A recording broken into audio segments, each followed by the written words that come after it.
जय श्री राम।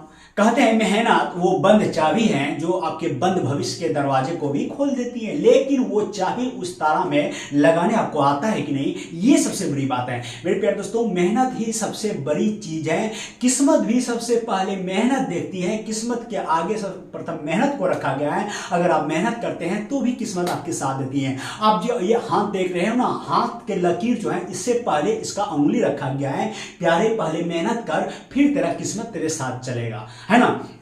गोस्वामी तुलसीदास जी महाराज लिखते हैं कि सकल पदार्थ अहि जग माही, कर्म ही नर पावत नहीं।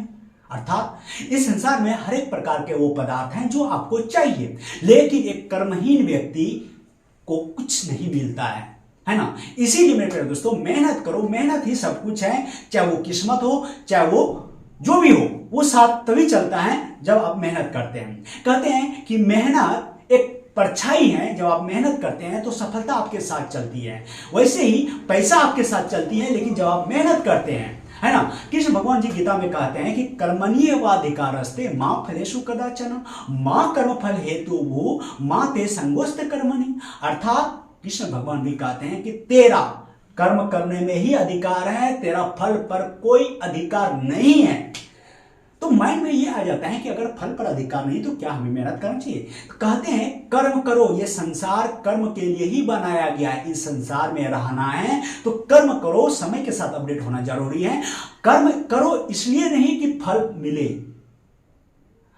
कर्म करो, कुछ नहीं मिलेगा तो तजुर्बा जरूर मिलेगा, लेकिन कर्म करो। तुम कर्म में करने में तेरा आसक्ति नहीं होना चाहिए। कर्म हमेशा करते रहो तुम, और फल की चिंता बिल्कुल भी ना करो। जब हम कई सारे काम को अंजाम देते हैं, करते हैं, पढ़ाई करते हैं, जो भी कुछ करते हैं, जैसे कि अगर आप अभी स्टूडेंट हो, पढ़ाई कर रहे हो, आप देखते होंगे आपके सामने कई सारे प्रॉब्लम्स सामने आकर के खड़ी हो जाती हैं, या कुछ ऐसी चीज हो जाता है हमारे यहां से, जैसे लगता है अब मेरा सब कुछ छीन गया, अब हमारे पास कुछ बचा ही नहीं। तो हम इस पर हम कहेंगे, जात है सो जान दे तेरी दशा ना जाई।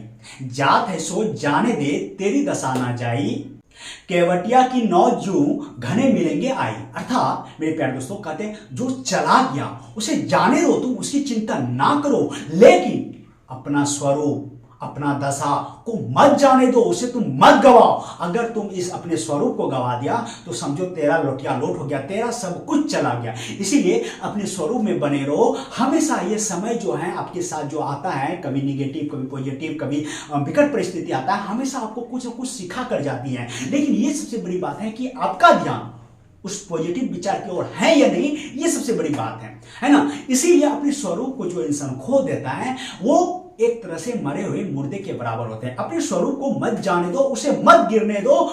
समय तो एक दिन, कहते हैं जैसे अभी ठंडा का सीजन चल रहा है तो बड़ी आराम से, प्यार से धूप को अपने शरीर में लगाते हो, लेकिन यही गर्मी आ जाने पर इसी धूप को हम त्याग देते हैं। इसके धूप से हमको इतना चिड़चिड़ापन हो जाता है कि इसको हम देखना पसंद नहीं करते हैं। तो सब समय का खेल है मेरे प्यारे दोस्तों। समय आपको कई चीज सिखाने का प्रयास करती है, लेकिन हमारा ध्यान उस ओर नहीं जाती है। ये सबसे बड़ी बात है।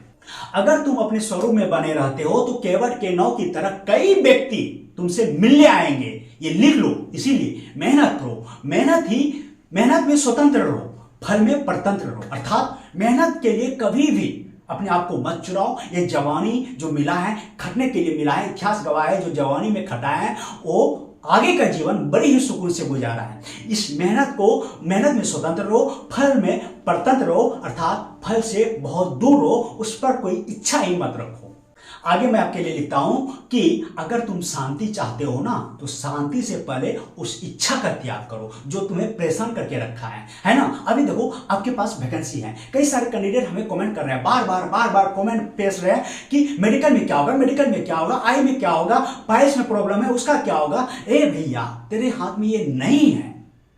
तेरे हाथ में है अभी जो है वैकेंसी है, उसको पढ़ना है, उसको क्रैक करना है। उसके लिए क्या क्या करना है। ये जो गोल्डन आवर्स चल रहा है ना, ये रेल बार बार मौका नहीं देती है। इतिहास गवाह है, 2019 में वैकेंसी आया था, 2024 में आया है। नंबर ऑफ सीट जो है बहुत ही कम है। उस समय तो बहुत ज्यादा था, अभी बहुत कम है। अब इन चीजों में, इन बीच में आपको एकदम लड़ना पड़ेगा, खुद को मजबूत करना पड़ेगा, और जबरे के, बाघ के जबरे से जैसे होता है ना भोजन को खींचना, वैसे भोजन को खींचना पड़ेगा, शेर की तरह दहाड़ना पड़ेगा, तब जाकर के आपके लिए एक सीट कंफर्म हो पाएगा। इस गोल्डन आवर्स का भरपूर यूज करो।